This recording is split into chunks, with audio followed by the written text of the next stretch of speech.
사도행전 26장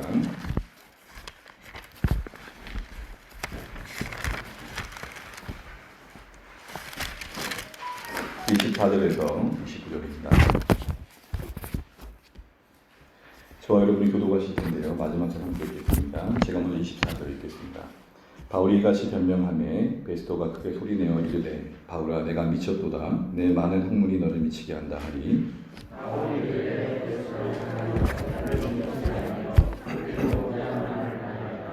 왕께서는 이 일을 아시기로 내가 왕께 담대히 말하노니 이 일 하나라도 아시지 못함이 없는 줄 믿나이다. 이 일은 한쪽 구석에서 행한 것이 아닙니다.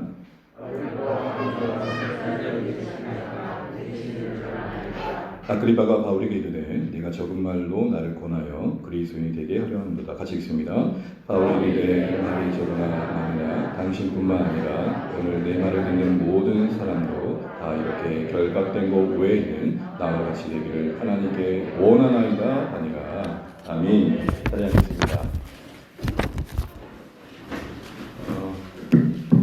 드디어 강을 건넜습니다.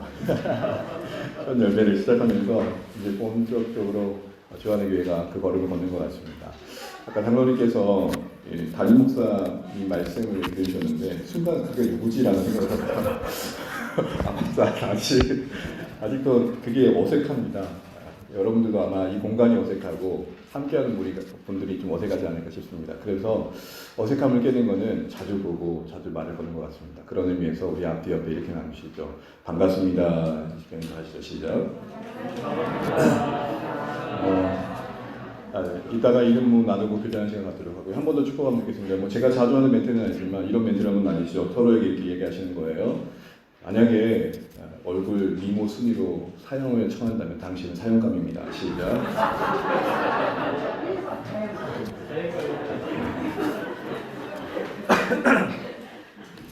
네, 주 안에서의 이런 기쁨과 평강이 다 이지되었으면 좋겠습니다. 오늘 본문의 말씀을 가지고 주님의 소원을 함께 품고 이뤄가는 교회라는 제목으로 나누고자 합니다.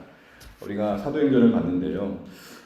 첫 주안의 교회 설교에 본문을 어디를 잡을까 고민하던 중에 역시나 복음이 생생하게 살아있는 사도행전이 어떨까 싶었고요. 그 중에 제가 그래도 마음 깊이 늘 되새기는 말씀이 있는 이 본문을 택하게 되었습니다. 사도행전은 우리 모두가 잘 아는 것처럼 하나님의 나라의 복음이 예루살렘부터 시작되어가지고 땅 끝까지 어떻게 전개되어지고 확장되어져 가는지에 대한 그 이야기입니다. 특별히 이 구조는 사도행전 1장 8절을 따라가는 것이죠. 오직 성령이 너희에게 임하시면 너희가 권능을 받고 그렇게 세워진 교회를 통해서 예루살렘과 온 유대와 사마리아와 땅끝까지 내 증인이 되리라는 말씀에 순종한 이들의 이야기입니다. 특별히 땅끝이라고 한다면 여러분 어디라고 생각하십니까? 물리적인 공간과 거리로 보면 이곳 아닌 저 먼 곳 어디일 것입니다. 그런데 교회 역사나 복음의 관점에서 보면 땅끝은 어찌 보면 주님의 손길이 필요한 곳이 아닐까 싶습니다. 왜냐하면 사도행전도 지리적인 이동이 분명히 있었지만 곳곳에 예비된 영혼을 향한 하나님의 이끄심이었거든요. 그러니 땅끝을 저 먼 곳으로만 생각하지 않고 내 가까운 이웃, 아직도 주님 품으로 돌아와야 할 가족들, 또 내가 섬겨서 주께로 인도해야 할 영혼들일 것입니다.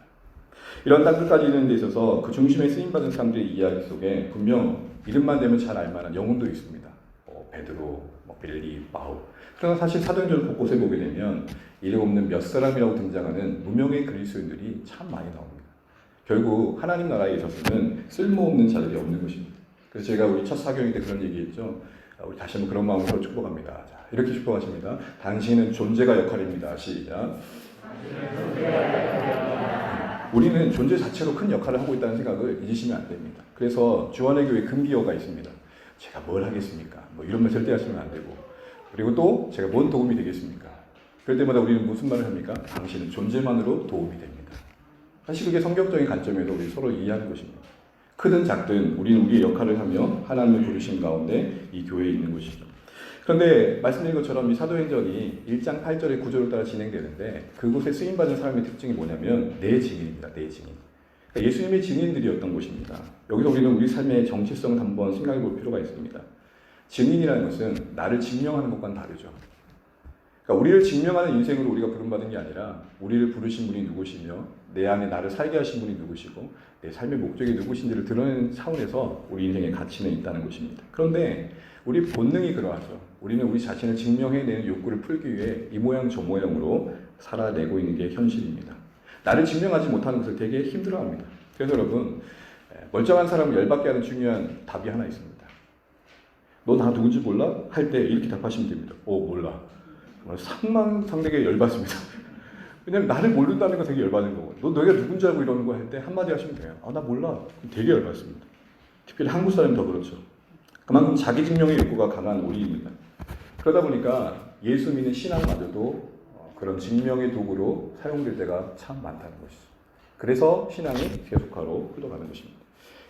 예를 들어서 그 자기의 명예 욕구를 성취하기 위해서 교회 안에서 그 명예를 위한 열심을 내는 것이죠. 열심이 나쁘다는 게 아닙니다. 그 열심의 동기와 목적과 방향이 하나님 나라가 아닌 자신의 나라를 구축하기 위한 차원에서 이루어질 때가 참 많다는 것이죠. 그래서 열심보다 더 중요한 건 무엇인 줄 아십니까? 분별력입니다. 아무리 냅다 열심히 달려도요, 끝에 가가지고 여긴 아닌 게배 이러면 안 되는 것이죠. 더디더라도 방향이 맞으면 함께 경영하며 가는 것이 성격적인 가치일 것입니다. 그래서 이들의 증인의 삶을 쭉 보게 되면 무엇보다도 그 무엇도 흔들 수 없는 그 중심에 기쁨과 행복이 있음을 보게 됩니다. 오늘 바울도 그렇고요. 그래서 오늘 바울의 증인 삶을 살았던 대표적인 인물인 바울의 오늘 본문의 이야기 속에서 우리 주안의 교회 성도님들이 부르신 교회 안에서 함께 하나님 나라를 이루어가기 필요한 것들이 무엇인지, 아니 우리 안에 정말 붙들어야 될 것들이 무엇인지에 대해서 이야기 한번 해보고자 합니다. 먼저 오늘 29절 말씀을 다시 한번 읽어볼게요. 참대로 오늘 제가 설교 노트도 준비 안 하고 픽스 준비하는 것은 어떤 면에서는 일부러 한 면도 있습니다. 왜냐하면 저는 조금 당분간은 우리가 성경을 좀 많이 보면 좋겠습니다. 성경에 좀 때를 많이 붙이면 좋겠습니다. 그래서 좀 더 찾아보고 익숙해지면 좋겠습니다. 제가 우스갯소리지만 이전 교회 청년들한테 그랬어요. 정말 신앙 있는 좀 성경을 가까이 하는 사람을 찾아보려면 이렇게 한번 질문해봐. 야, 오바댜 한번 찾아봐. 오바댜. 이 오바댜가요, 성경책이 다 다르지만 한 번 지나가면 지나가거든요. 한 장밖에 안 됩니다. 우리 29절 말씀 읽어보겠습니다. 시작. 바울이 이르되 말이 적으나 많으나 당신뿐만 아니라 오늘 내 말을 듣는 모든 사람도 다 이렇게 결박된 것 외에는 나와 같이 되기를 하나님께 원하나이다 아니라. 아멘. 후반절에 바울이 그렇게 말합니다. 모든 사람도 다 이렇게 결박된 것 외에는 나와 같이 되기를 라고 얘기했습니다. 지금 여러분 나와 같이 되기란 말이 당신과 같이 되라는 말이 무슨 말일까요? 지금 바울 자신 앞에는 왕과 당시 고위 관료들이 둘러싸여 있습니다. 지금 바울은 자신을 이 변명이란 말이 궁색맞아 보일지 모르지만 변론하기 위해서, 해명하기 위해서 지금 법정 앞에 서 있고, 그 법정 앞에는 아그리빠 왕을 비롯하여 당시의 고위 관료들, 그 행태만 봐도, 옷만 봐도 위세당당한 그 번쩍번쩍하는 사람들이 모여있는 그 사람들 앞에서 지금 바울이 하고 있는 말이 뭐냐면 당신들이 다 예외 없이 나와 같이 되길 바랍니다. 이 얘기를 하고 있는 것입니다. 그때 나와 같이 되길 바란다 이 말은 바로 위의 절을 보시게 되면 아그리빠 왕이 이렇게 말하죠. 네가 적은 말로 나를 권하여 그리스도인 되게 하려는구나에 대한 답이기 때문에 거기에 대한 나와 같이 되길 바란다는 그 말은 다른 것이 아니라 당신 모두가 그리스도인 되길 바랍니다. 신자 되길 바랍니다. 나와 같이 예수 믿기를 바랍니다. 요 얘기를 하고 있는 것입니다. 그런데 여러분 그것을 원하고 있는 바울의 모습을 좀 보십시오. 원한다라는 것은 단순한 소원함을 이야기하는 게 아니라 열렬히 바란다는 것입니다. 최근에 저는 즐겨보진 않지만 축구를 좋아하는 분들은 영국 프리미어 리그를 보게 될 것입니다. 토트넘 감독이 콘테로 바뀌었죠. 감독이 바뀔 때마다 감독의 철학들이 그 세상의 그 필드에 녹아지게 됩니다. 근데 콘테 감독이 최근에 토트넘에 좀 무력한 경기를 마치면서 이렇게 얘기를 합니다. 우리 팀에게 필요한 것은 최선이 아닙니다. 정말 열심과 그 열정 그것도 아닙니다. 정말 이걸 이겨야겠다라는 절박함입니다. 그 콘테 감독은 저대로 지적을 한 것입니다. 뭘 말하는 겁니까? 그 절박함이 바로 오늘 여기 바울이 원한 것 같은 의미입니다. 그냥 단순히 너가 예수 믿으면 안 믿는 거나 낫지 않겠어? 이런 식의 이야기가 아니라 진짜도 안 믿으면 안 되는데 하는 마음이 담겨있는 고백인 것이죠. 이것은 하나님의 소원과 일치하는 것입니다. 교회의 소원은 하나님의 소원과 일치되어야 됩니다. 디모데서 2장 4절에 여러분 잘 아는 것처럼 하나님은 모든 사람이 구원을 받으며 진리에 이르기를 원한다 했던 그 소원함은 바울의 지금 중심을 붙들고 있고 지금 모든 권위들이 당당하게 그들 앞에서 외치고 있던 것입니다. 모든 사람이라고 했을 때 여러분 주목해 보십시오. 차별 없으신 하나님의 시선이 고스란히 담겨 있습니다. 저는 주안의 교회가 차별이 없기를 축복합니다. 하나님의 부르심 아래 제한이 없기를 소원합니다. 에베소 3장에 보게 되면은 우리를 부르신 그리스도의 사랑을 이렇게 표현합니다. 그 사랑의 넓이, 그 너비의 어떠함을 교회가 알기를 원합니다. 이 말은 무슨 말입니까? 너비라는 것은 그 품에 안기지 못한 인생 없다 이렇게 하는 것입니다. 가끔 교회에 오게 되면 그런 분들이 계셔요. 제가 산수교회라는 곳에서 처음 사역을 했습니다. 한 9년, 8, 9년 사역했는데 거기는 지하 마룻바닥에 기도처가 있는데 항상 새벽 아침 기도 마치고 가면은 가끔씩 늘 그곳에 계시는 주정부리신 분이 계셔요. 그러면 그분의 주사를 듣다 보면은 레파토리가 뭐냐면 목사님 저도 주일학교 나왔습니다. 웬만한 찬양은 다 합니다. 그래서 술 깨고 나면은 정신 차리고 나면 또 교회를 나가게 되는 거죠. 그분들에게 이야기를 하면 그래요. 아유 제가 무슨 이런 모양으로 교회 오겠어요. 그럼 왜 이런 생각을 하게 될까요? 그분의 생각의 문제도 있겠지만 교회가 어느새 그런 사람은 못 오는 분위기를 만든 건 아닙니다. 아마 시사하는 바가 크다는 생각이 듭니다. 여러분 양 99마리를 남겨놓고 한 마리를 찾으신 예수님의 이야기, 비유가 복음서에 나와 있습니다. 너무 잘 아시죠? 여러분 99마리 입장에서 한번 생각해 보세요. 그 한 마리 때문에 99마리는 계속 기다리고 있어야 돼요. 혹시 우리 신자들은 그런 마음 아닙니까? 근데 바꿔 생각하셔야 돼요. 그 한 마리를 찾는 예수님의 열정, 목자 되신 예수님의 모습에서 우리를 그렇게 찾으셨다는 것을 깨달으셔야 돼요. 99마리의 감격과 기쁨은 뭡니까? 저 한 마리를 찾는 저 열심으로 우리를 찾아주셔서 우리가 여기 있는 거군. 누군가의 눈물의 기도와 누군가의 붙잡아줌과 누군가의 섬김 때문에 우리가 여기 있는 거구나. 하나님께서 누군가의 희생과 사랑을 통해 우리를 붙잡아 주셨기 때문에 내가 여기 있는 거구나. 오늘의 나가 그것 때문에 이루어졌구나. 이런 감격이 회복되셔야 돼요. 그래서 여러분 그 99마리 빗대어지는 그 탈대형의 그 강박함은 바로 깨어져야 할 마음이었던 것이죠. 사랑하는 여러분, 우리 안에 이런 하나님의 넓은 마음과 누군가를 품어내어 안고자 하시는 그 마음이 우리 안에 소원함이 되시기를 축복합니다. 그 소원함을 따라서 구원의 역사에 참여하면 좋겠습니다. 우리 공동체를 한번 돌아보시죠. 이렇게 함께 모였습니다. 다만 의리나 친분의 관계로 묶여있지 않길 바랍니다. 니캉 내캉 남이가 이런 생각하지 않으셨으면 좋겠습니다. 하나님의 소원이 우리를 묶는 중요한 이유가 되시길 소원합니다. 우리 서로 친해지셔야 됩니다. 알아가셔야 됩니다. 그래, 그거에 머물면 안 됩니다. 그래서 그것 때문에 서운하여 섭섭하시면 안 됩니다. 우리는 간혹 서로의 역할을 따라서 집중할 때가 다를 것이고 때로는 서로 가까이 할 때도 있을 것입니다. 그럴 때마다 우린 그들의 소원함이 무엇인지로 인해서 격려받고 함께 가야 될 공동체라는 것이죠. 감사하게도 파송기 속에 함께한 우리 조한이 성도님들과 면담하면서 느꼈던 공통점을 먼저 아십니까? 모두에게 이런 소원함이 있다는 것입니다. 저희 아내와 함께 이제 파송 개척에 참여하신 분들의 명단을 갖고 한 가정 한 가정 신방을 했습니다. 그래서 이야기를 들으면서 여러 이야기가 있었지만 그 중심에 무엇이 있었냐면 적어도 가족 구원에 대한 애절함, 자신의 영적인 모습을 회복하고 싶은 열망, 어쨌든 하나님 나라의 소원에 일치된 마음들의 불씨들이 그 안에 각각 있더라는 것입니다. 이 마음 누가 일으켜 주셨겠습니까? 바로 하나님이시죠. 그래서 여러분 제가 개척 설명할 때 그 주제를 뭐라고 했습니까? 두드림. 이 소리 들리시면 오십시오. 근데 누가 그래요? 목사님 자꾸 귀에 뭐가 들려요. 마음이 울려야죠. 두드림. 하나님이 심어주신 그 선한 불씨 우리 가운데 있더라는 것입니다. 이 불씨를 잘 키우고 가꿔서 하나님 나라의 불꽃처럼 타오르는 교회가 되기를 소망해 봅니다. 욕망과 아집에 불타오르는 허망한 교회의 모습이 아니고요. 제가 오늘 목회 칼럼 첫 칼럼에도 나왔던 것처럼 가족들과 함께 재작년인가 호미곶 광장에 한번 가보겠습니다. 가보신 분들 알겠지만 이 양쪽이랑 상생의 손이 있지 않습니까? 이게 뭔 손인지 잘 모르십니까? 상생의 손입니다.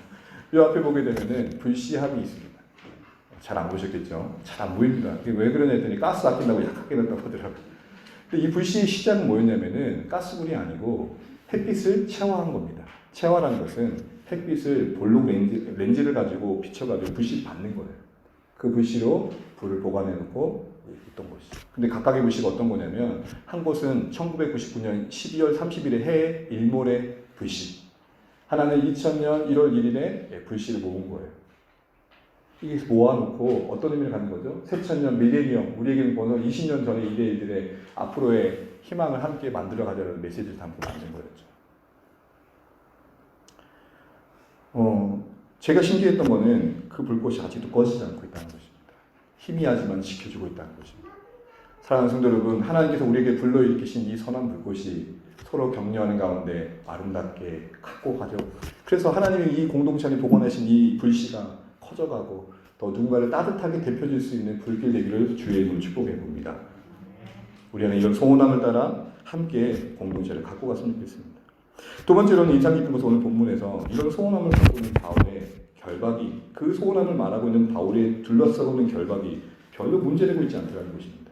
이 29절 말씀 다시 한번 보시면 이렇게 되어 있습니다. 다시 한번 읽어보겠습니다. 29절입니다. 시작. 바울이 말이 적으나 많으나 다 이렇게 결박된 거 외에는 나와 같이 되기를 하나님께 원하나이다 아니라. 아멘. 결박된 거 외에는 주목해 보십시오. 이렇게 결박되었다는 것은 바울이 지금 제수의 신분으로 있다는 것이고 바울 자신도 그것을 너무 명백하게 인식하고 있다는 것입니다. 당시 그를 지켜봤던 사람들 앞에 내세울 것이 없는 모습입니다. 물론 바울이 죄가 있어서 제수의 신분으로 있는 건 아닙니다. 뒤에 보시게 되면 여러분 30절 이하를 보시겠어요? 제가 한번 읽어드리겠습니다. 왕과 총독과 버니게와 그 함께 앉은 사람들이 다 일어나서 물러가 서로 말하되 이 사람은 사형이나 결박을 당할 만한 행위가 없다 하더라. 이미 사람들은 바울이 죄가 없다는 걸 알고 있는 것입니다. 단순히 유대인들의 관계와 중상 모략으로 억울하게 이 자리에 붙잡혀 있다는 것을 알고 있었던 것이죠. 그런데 바울이 로마 가서 내가 항소하겠다는 말 때문에 어쩔 수 없이 로마로 가야 될 상황임을 이야기하고 있는 것입니다. 보십시오 여러분, 죄가 있어서 그 자리에 있는 게 아닙니다.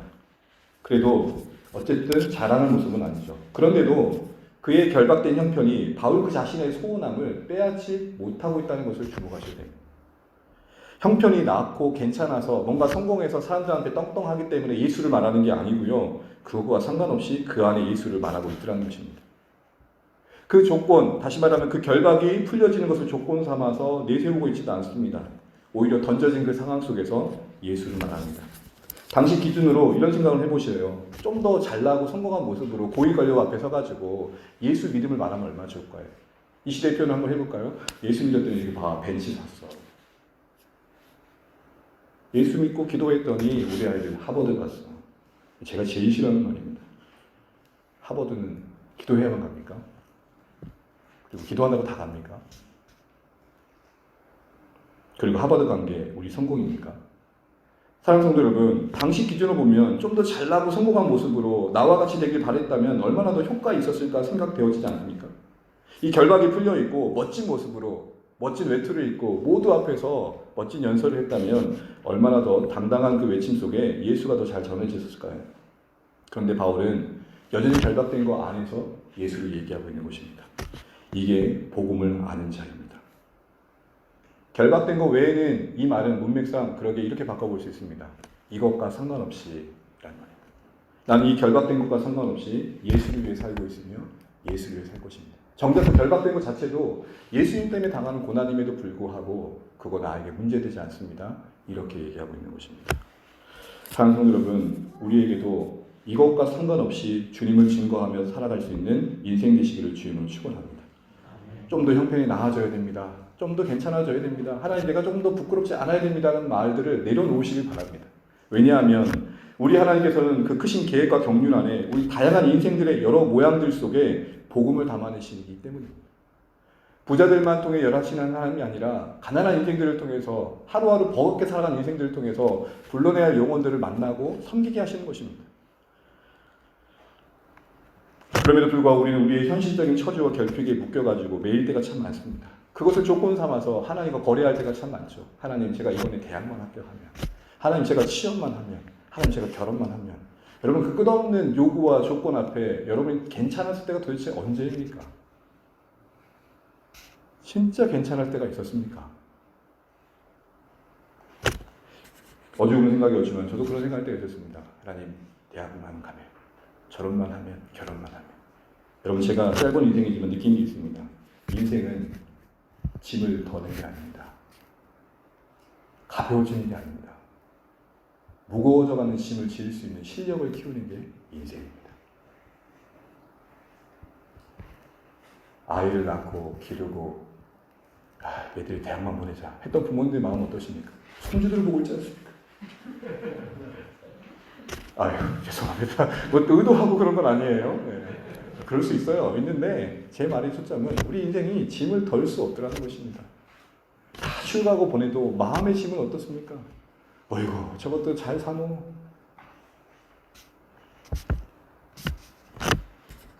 온갖 조건과 상황들을 이유되어지면 오늘 바울처럼 결박을 이유 삼았다면 바울이 이것을 이야기할 수 없었을 것입니다. 그러나 바울은 그것을 뛰어넘습니다. 우리 형편과 상황이 좀 더 나아졌으면 저는 바랍니다. 주안의 소배들이 잘 되셨으면 좋겠습니다. 그러나 더 나아가 잘된과 상관없이 주님을 향한 신실한 마음은 지켜가실 수 있기를 주의 이름으로 축복합니다. 외부의 조건과 상황이 핑계와 변명거리가 되지 않으시길 바랍니다. 왜냐하면 복음은 그것을 넉넉히 뛰어넘기 때문입니다. 가정교회 컨버졌을 때 사례 발표 가운데 인천 등대교회 탐방간 일본 현지 교인들의 이야기를 들었습니다. 일본 현지인들이 특징 중에 하나가 뭐냐면 되게 개인적이에요. 누군가의 방을 오픈하고 섬긴다는 걸 잘 못해요. 그런데 혹시 인천 등대교회를 가보신 분은 알겠지만 그곳은 열악해요. 동네 자체가 산 등성이에 있고 성도님들 경제적인 수준도 그렇게 좋지 않아요. 목장한다고 들어가 봤더니 방 한 칸도 안 되는 단판간에 서로 모여서 이야기하는 걸 보고 이 현지 일본인들이 감동을 받는 거예요. 어떻게 이런 결박 가운데서 섬김이 가능하냐? 여러분 복음은 뭡니까? 아무것도 할 수 없는 형편 속에서 웃을 수 있는 겁니다. 신상에서 평생을 보낼 수밖에 없던 신자가 쓴 글을 읽은 적이 있습니다. 나는 아무것도 할 수 없다고 생각한 적은 한 번도 없습니다. 다만 이곳에서 부르심을 따라 살 뿐입니다. 우리의 겉모습으로 우리 하나님 우리를 평가하지 않으실 것입니다. 주어진 그 역할 속에 어떤 신자로 살아내는지로 말씀하실 것입니다. 그러니 우리의 기준은 내가 누구와 같이 되지 못한 섭섭함에 나를 괴롭히거나 못낸 소리로 하나님께 원망하는 것이 아니라 내가 누구와 같이 못함으로 인해 억울해하는 것이 아니라 지금 이 모습 이대로 하나님께 쓰임받을 수 있음에 감사하고 쓰임받기를 소원하며 결박을 매이지 않고 당당하게 복음을 위해 사는 것인 줄로 믿습니다. 바울의 소원함이 어떤 형편과 상황에 흔들리지 않았던 이 모습을 우리도 바라보면 좋겠습니다. 그렇다면 바울이 이렇게 결박에 매이지 않고 그 형편과 조건 그것을 바라보는 당시의 고위 관료들이 봤을 때 그 인생이 저렇게 누추하노라고 했을 그 형편 속에서도 복음의 꽃을 활짝 피울 수 있던 비결은 뭘까? 첫 번째는 압도당한 하늘 비전이 있었기 때문입니다. 그동안 영따라 주십시오. 압도당한 강권된 마음이 있었다는 것입니다. 여러분 오늘 본문 앞에 보시게 되면 제가 19절 말씀을 한번 읽어보겠습니다. 19절입니다. 13절 19절 제가 읽겠습니다. 13절 19절 왕이여 정오가 되어 길에서 보니 하늘로부터 해보다 더 밝은 빛이 나와 내 동행들을 둘러 비추는지라. 19절 아그리빠 왕이여 그러므로 하늘에 보이신 것을 내가 거스르지 아니하고. 여기서 하늘에서 보이신 것은 해보다 더 밝은 빛으로 바울이 10년 가운데 새겨진 그것인데 그 내용은 19절 이하에 나와 있습니다. 그것은 무엇입니까? 제가 한번 읽겠습니다. 먼저 다메섹과 예루살렘에 있는 사람과 유다 온 땅과 이방인에까지 회개하고 하나님께로 돌아와서 회개에 합당한 일을 전함으로 유대인들이 성전에서 나를 잡아 죽이고자 하였으나 하나님의 도우심을 받아 내가 오늘까지 서서 높고 낮은 사람 앞에서 증언하는 것은 선지자들과 모세가 반드시 되리라고 말한 것밖에 없으니 23절 혹시 보실 수 있는 분들 같이 한번 읽어보면 좋겠습니다. 시작. 곧 그리스도가 고난을 받으실 것과 죽은 자 가운데서 먼저 살아나사 이스라엘과 이방인들이 빛을 전하시라 함이니이다 하니라. 지금 바울이 하늘에서 보이신 그것은 무엇입니까? 자신이 스스로 연구해서 알게 된 게 아닙니다. 다른 것이 아닌 예수 안에서 이루어가신 하나님 나라의 비전입니다. 예수의 십자가의 그 흘리신 생명수가 흘러 온 땅을 적시고 그곳에 회개와 회복의 역사를 일으킬 것을 보는 비전이었습니다. 다시 말해 한마디로 예수의 복음 안에서 이루어질 하나님 나라의 비전이었습니다. 근데 이것이 바울의 마음을 강권했던 것입니다. 그 무엇도 흔들 수 없는 중심이 되었고 오늘 22절 말씀처럼 반드시 되리라는 확신으로 그 자리에 자리 잡고 있는 것을 보게 됩니다. 압도당한 내용이 뭐였습니까? 십자가의 사랑이었고 압도당한 내용이 뭐였습니까? 하나님 나라의 완성에 대한 소망이었습니다.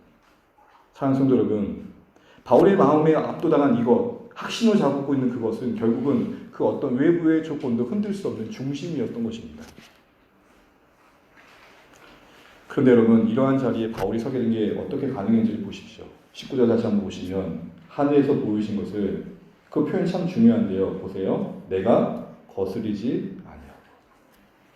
바울에게 하늘의 비전이, 바울에게 십자가의 사랑이, 바울에게 하나님 나라의 그 소망이, 보이지 않는 그 나라의 약속들이 압도되어 마음에 새겨지는 그 과정 속엔 거슬 수 없는 하나님의 찾아오심이 있다는 것입니다.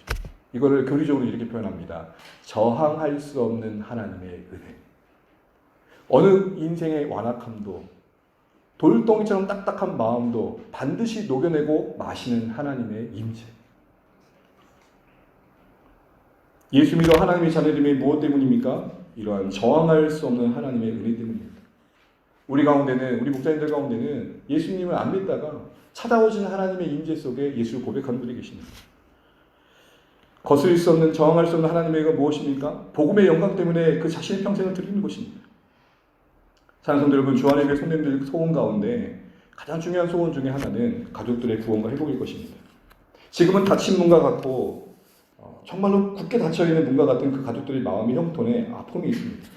그런 소망을 잃지 않으시를 주임을 축복합니다.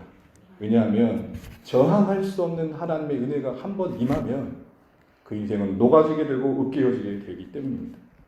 평생을 예수 모르고 살던 인생들이 예수를 위해 사는 인생들이 가능하게 되는 것입니다. 남아야 반다 하다가 할렐루야 할렐루야, 이게 가능해지는 겁니다. 이게 가능해지는 겁니다. 그러니 최선을 다해 섬기고 사랑하며 기도하시되 저항할 수 없는 하나님의 은혜가 기도하고는 우리의 사랑하는 가족들의 심령에 신방하실 때를 기다리시는 우리 모두 되시기를 주임으로 축원합니다. 거스릴 수 없었다는 것입니다. 바울이 이거구나 스스로 득도했던 게 아니라 바울도 그 지식과 경험으로 밀어냈던 하나님 나라인데 그 나라가 떡하니 그 마음 중심을 꽉 붙잡았다는 것입니다. 그게 거스르지 않았다는 말입니다. 우리 각자가 예수 믿을 수 고백한 게 무엇 때문입니까? 이런 저항할 수 없는 하나님의 강권하심의 결과인 것입니다. 내가 스스로 괜찮은 양심을 따라 스스로 깨닫고 그래 나 정도는 이렇게 하면 천국 못 가지, 예수 믿어야지, 내 의와 내 지식의 결론이 아니라 어두운 내 눈을 밝히사 해보다 더 밝은 빛으로 내 어둠을 깨우신 하나님의 찾아와 주심의 결과입니다. 그러니 우리 입으로 예수를 믿는다 고백할 때 예수를 주로 고백하는 그 고백은 눈물의 고백이 될 수밖에 없는 것입니다. 시간의 문제가 아닙니다. 평생을 들여도요, 평생을 숨겨도 하나님이 그 마음 찾아가 주시지 않으면 안 될 일이라는 것입니다. 그럼 사랑하는 성도 여러분, 저항할 수 없는 이 강권하심에 하나님의 은혜를 사모하시고 우리 안에 이런 하나님의 은혜가 임했음을 감사하시고 또 이런 은혜가 임할 것을 기대하시면서 하나님의 이끄심을 따라 순종해 갈 수 있는 저와 여러분 되시기를 주의 이름으로 축원합니다. 두 번째로 바울에게 있었던 것은 무엇이냐면 하나님 그 능력에 대한 신뢰입니다. 우리 28절 말씀 다시 돌아오셔서 읽어보겠습니다. 28절입니다. 시작. 아그리빠가 바울에게 이르되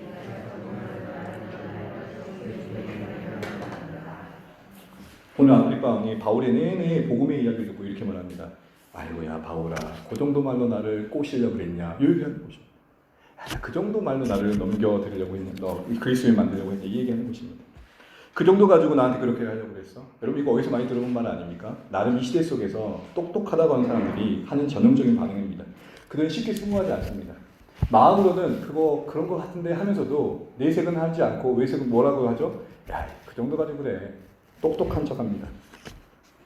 이에 대한 바울의 반응이 중요합니다. 29절입니다. 함께 다시 한번 읽습니다. 시작.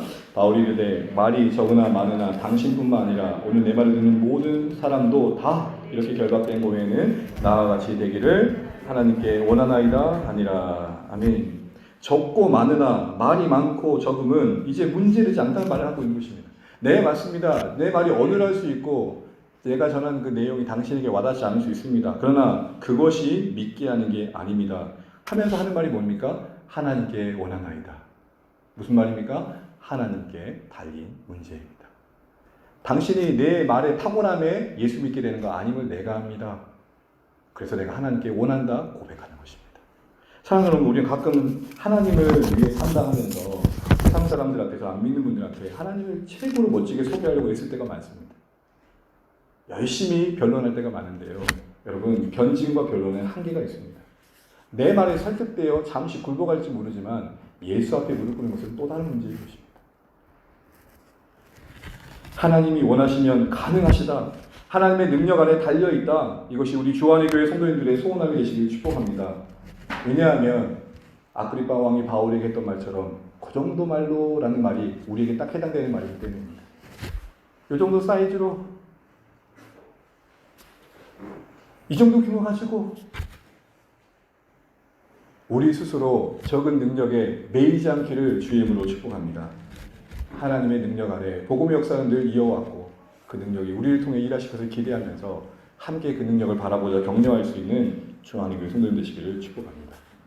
사랑하는 주안의 성도 여러분, 첫 주일을 드리면서 앞으로 가야 할 헤아릴 수 없는 내일들을 생각해 보면 암담하기도 합니다. 그러나 이거 하나 분명히 하시면 좋겠습니다. 스가랴 4장 6절의 말씀처럼 이는 힘으로 되지 아니하며 능으로 되지 아니하고 오직 나의 영으로 되느니라. 사랑하는 성도 여러분, 하나님의 능력이 달렸다는 말을 한다는 것은 우리가 아무것도 안 해야 된다는 말이 아닙니다. 이렇게 말하면 누군 그렇게 얘기하더라고. 우리는 뭐예요? 우리요? 우리는 그저 그 영광의 하나님께 참여하는 것뿐인 것입니다. 이거 사실 기억하시면서 당시에 오랜 성전 건축의 멈춤의 그 현장에 아무 소망을 말할 수 없는 스룹바벨에게 스가랴 4장 6절의 말씀을 통해 격려해 주셨듯 하나님의 능력에 의지해서 우리 하나씩 하나씩 채워가시면 어떨까요? 다 갖춰진 거 아니지만 여러분 신원살림의 기쁨을 회복해 보십시오. 여러분 처음부터 채워보셨습니까? 아닙니다. 신원살림의 기쁨은 뭡니까? 이거 하나 살까? 저거 하나 살까? 하면서 채워지는 묘미가 있는 것입니다. 주안의 교회 성도님들, 우리 안에 하나씩 채워가시는 하나님의 손길들을 기대해 보시면 어떨까요? 스가랴 4장 6절 이하에 그래서 이렇게 얘기합니다. 스룹바벨아, 하나님께서 너에게 은혜를 베푸셔도 이렇게 할 것이다. 하나씩 쌓아가는 걸 볼 때마다 주변 사람들이 그렇게 얘기할 것이다. 은혜다, 은혜다, 은혜다. 어찌 저런 데서 선한 것이 나오노? 어찌 저런 데서 구원의 역사가 일어나노? 이런 고백을 들을 날들을 기대하면서 적은 능력에 또 아그리파 왕처럼 누군가의 시선이 그 정도 가지고 라는 시선이 느껴질 때마다 우리의 시선은 하나님의 능력에 향하기를 주의 이름으로 축복합니다. 마지막으로 오늘 바울을 그 결박 가운데서 복음을 외치는 그 중심을 시켰었던 것은 하나님의 신실하심에 대한 신뢰였습니다. 하나님의 신실하심이라는 말은 말씀대로 성취하신다는 것입니다. 오늘 바울이 전혀 위축되고 있는 상황 속에 그 당당함의 비결 속에 바로 그것이 있습니다. 이건 바울만이 알만한 것이었습니다. 왜냐하면 사도행전 9장 15절에 하나님께서 바울에게 주신 말씀이 있기 때문입니다. 사도행전 9장 15절 제가 한번 읽어보겠습니다. 바울이 들은 말입니다. 주께서 이르시되 가라, 이 사람은 내 이름을 이방인과 임금들과 이스라엘 자손들에게 전하기 위해 택한 나의 그릇이라. 왜 이 말씀이 오늘 이 현장에서 바울에게 감격이 되었을까요? 사도행전 읽어가다 보면 임금들 앞에 서는 건 이 본문이 처음입니다. 여러분 가끔 말씀대로 내 삶에 뭔가 이루어진 것을 느낄 때 설명할 수 없는 그 기쁨이 있지 않습니까? 아, 말씀대로 사니까 되네. 아, 말씀대로 사니까 뭔가 되네. 하나님 살아계시네. 설명할 수 없는 그 미묘한 타이밍에 이루어진 일들을 보면서 야, 내가 약속의 말씀 붙들고 기도했더니 그 약속대로 되네. 바울이 느끼는 감격이 이해되십니까? 사도행전 9장에 처음 부르셨을 때 바울에게 하나님께 말씀하시는 거예요. 너 앞으로 임금들 앞에도 설 거야. 내내 그런 일이 없다. 오늘 본문에 떡하니 임금들 앞에 자신이 변론하고 있는 것을 볼 때 바울의 감격이 생각나시겠습니까? 그 마음을 그들이 알까요? 우리 안에 이 기쁨 회복되시기를 주의 이름으로 축원합니다. 말씀대로 살 때 설명할 수 없는 감격이 우리를 붙들어서 세상이 이해할 수 없는 것이죠. 진짜로.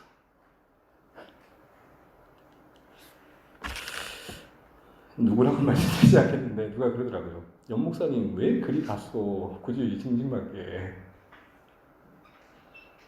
저만 그런 건 아닐 것입니다. 우리 모두가 고생길을 택했습니다. 장로님도 어려운 믿음의 선택을 하셨고 우리 계신 모든 주안의 성도님들도 진짜 내려오는 것들이 많았습니다.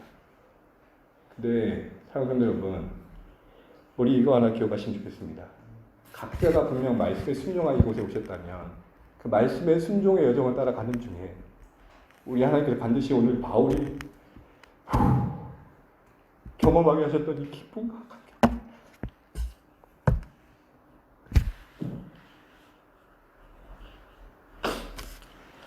제가 이렇게 우는 것을 이해하십시오.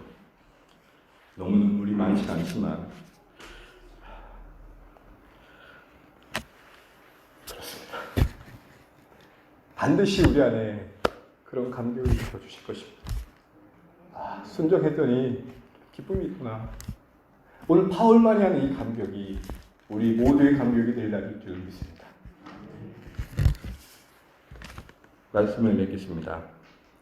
자기 증명이 아닌 예수 증인을 위해 평생을 살았던 사람들의 이야기가 모인 사도행전에 오늘 바울의 이야기를 보면서 우리의 소원을 점검해 봤습니다. 교회의 소원은 주님의 소원과 일치되어야 합니다. 그 소원 중심에 있는 하나님의 넓은 마음을 기억하십시오. 양 99마리 입장에서 한 마리 양을 보실 때 은혜의 시선을 회복하십시오. 저런 열정으로 저런 사랑으로 나를 끌어안아 이 자리에 앉으셨고 더불어 그 소원함을 따라 살아가실 때에 우리 모두 기억하시면 좋겠습니다. 우리의 결박이 문제되지 않으시면 좋겠습니다. 우리의 매여있는 상황이 문제되지 않으시면 좋겠습니다. 그런 중에도 주님을 위해 사는 것이 신앙입니다. 좀 더 나아지고 괜찮을 때가 언제일지 모르겠지만 혹 나아진다 하면 코끝에 우리 호흡 거둬가실 그 순간 한날을 두고 그때 아닐까요? 누가 그렇게 말씀하셨습니다. 지금이 가장 좋은 시기입니다. 이를 위해 하나님 능력 신뢰하시고 무엇보다도 거스리지 않는 하나님의 은혜 안에 압도당함을 사모하시고 말씀대로 여전히 묵묵하게 일해가시는 하나님의 묵직한 이 일하심을 주목하시는 저와 여러분 되시기를 축복합니다. 반드시 우리 안에 일으키는 이 불씨를 꺼트리는 상황들을 만나게 될 것입니다. 외부의 일 때문에 흔들릴 때가 있고 우리 서로 때문에 흔들릴 때가 있을 것입니다. 그럴 때마다 좀 더 불꽃이 있는 분들이 꺼져가는 불꽃을 켜줘서 우리 모두가 이 불꽃을 2000년 밀레니엄을 바라보는 20년도 지키는데 영원한 하나님 나오시는 그날까지 아름답게 지켜하면 좋겠습니다. 그래서 우리도 50주년 기념 예배 한번 드려보면 어떨까요? 우리 하준이가 50주년이면 60대가 넘는데 주의 말씀 붙들고 승리해 가시는 우리 모두를 축복합니다. 네.